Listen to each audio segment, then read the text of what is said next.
जिसका बाप उससे बात करते हुए डरता है कि पता नहीं कहां से बोलेगा। बदनसीब नहीं वो बेटा जिसकी माँ उससे बात करते हुए सहम जाती है कि पता नहीं कौन सी बोली बोलेगा। बदनसीब नहीं कि माँ बाप भी जिससे खोल के बात ना कर सके। हजरत मालिक बिन दिनार से कहने लगा, अम्मा ने जब कहा ना शर्म कर, तो मुझे गुस्सा आया, मैंने माँ को थप्पड़ मारा और मेरी माँ जलते हुए तंदूर में गिरी। लोगों ने मुझे पकड़ के अंदर बंद कर दिया कमरे में। सारी रात में शोर सुनता रहा पर नशे में धुत रहा। सवेरे आंख खुली तो मेरी बीवी बैग बांध रही थी। मैंने कहा कहाँ जा रही हो? कहने लगी जो माँ का नहीं बना मेरा कैसे बनेगा। तो मैंने कहा मेरी अम्मा का वो तो लोगों ने रात को दफन कर दी जनाजा पढ़ के। तड़प के कहने लगा मुझे क्यों नहीं बताया? तो कहते लोग कहने लगे तेरी मरती हुई माँ कह गई थी इसे मेरा मुंह ना देखने देना। मेरे जनाजे के करीब ना आए। हजरत मालिक बिन दिनार फरमाते जब उसने ये बात सुनाई तो मैंने भी उसके मुंह पे थप्पड़ मारा। मैंने कहा तो इसी काबिल है। कहते वो रोने लगा, हुजूर दुआ करे अल्लाह मुझसे राजी हो जाए। कहने लगा जब माँ की इंतकाल की खबर मिली तो मैंने कुल्हाड़ी लेके वो हाथ काट दिया जिससे माँ को मारा था। मैंने सारी जायदादें खिरात कर दी।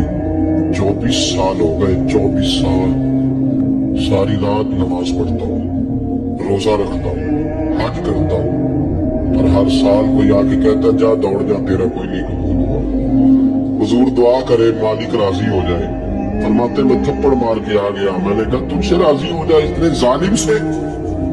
इमाम मालिक फरमाते रात को आके सोया तो मुझे ख्वाब में रसूल पाक का दीदार हुआ। तो नबी पाक अलैहिस्सलाम ने फरमाया मालिक तू उसे मायूस क्यों कर रहा है? अल्लाह तो बड़ा मेहरबान है। कहा हुजूर माँ के नाफरमान को माफी कैसे मिलेगी?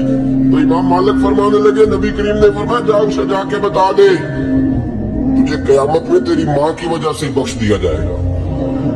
कहा हुजूर अम्मा की वजह से किस तरह? तो महबूब फरमाने लगे इसकी माँ कयामत में इसके खिलाफ मुकदमा दायर करेगी रब करीम की अदालत में। अल्लाह मैंने 9 माह पेट में रखा, दर्द सह के इसे जना, जिगर का खून पिला के पाला और इसी ने मुझे कत्ल किया।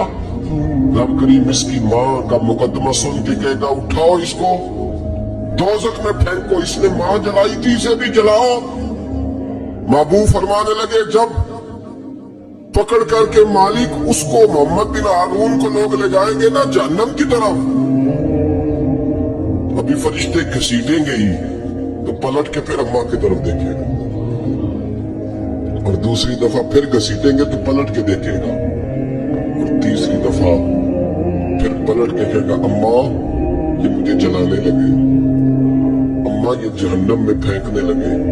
मेरे हबीब फरमाने लगे वो जल के मरने वाली माँ वहां भी बोल पड़ेगी, कहेगी या अल्लाह चल मैंने माफ किया तू भी माफ कर दे। अल्लाह मैंने माफ किया तू भी माफ कर दे। अल्लाह तू माफ कर दे इसे।